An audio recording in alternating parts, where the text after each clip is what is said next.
ভারত থেকে টি-20 বিশ্বকাপের ম্যাচ সরানোর অনুরোধকে ঘিরে ক্রিকেটের রাজনৈতিক হস্তক্ষেপের কড়া সমালোচনা করেছেন সাবেক বিসিবি সাধারণ সম্পাদক ও সাবেক এসিসি প্রধান নির্বাহী সৈয়দ আশরাফুল হক।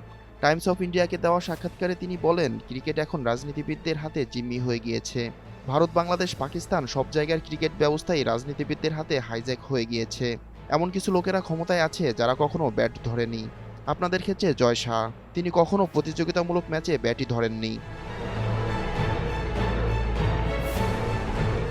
মোস্তাফিজুর রহমানকে আইপিএল থেকে বাদ দেওয়া এবং এরপর বাংলাদেশের প্রতিক্রিয়া নিয়েও প্রশ্ন তুলেছেন এই অভিজ্ঞ ক্রিকেট প্রশাসক। তিনি আরও বলেন, মোস্তাফিজের বদলে যদি লিটন দাস বা সৌম্য সরকার হতো তাহলে কি তারা একই কাজ করতো? না, এটা করতো না। এটা রাজনীতিবিদদের সস্তা ধর্মীয় অনুভূতির খেলা। পাশাপাশি ভারতের নির্বাচনী রাজনীতিকেও এই সংকটের জন্য দায়ী করেন তিনি। তার ভাষায়, অপরিণত রাজনীতিবিদরা ক্ষমতায় এলে এমনই হয়। পশ্চিমবঙ্গ আর আসামে নির্বাচন আছে, তাই ভোটের জন্য রাজনৈতিক কার্ড খেলছেন, আর বিশ্বকাপের মতো আন্তর্জাতিক ইভেন্টকে ঝুঁকিতে ফেলছেন। সমাধান হিসেবে শ্রীলঙ্কায় ম্যাচ সরানোর প্রস্তাব দেন আশরাফুল হক। তিনি বলেন, যদি শ্রীলঙ্কায় সরানো যায় তাহলে সবার জন্যই উইন উইন হবে।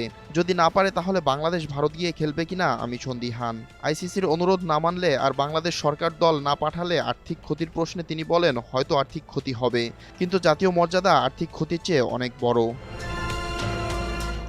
বিপ্লব শেখ, এনটিভি অনলাইন।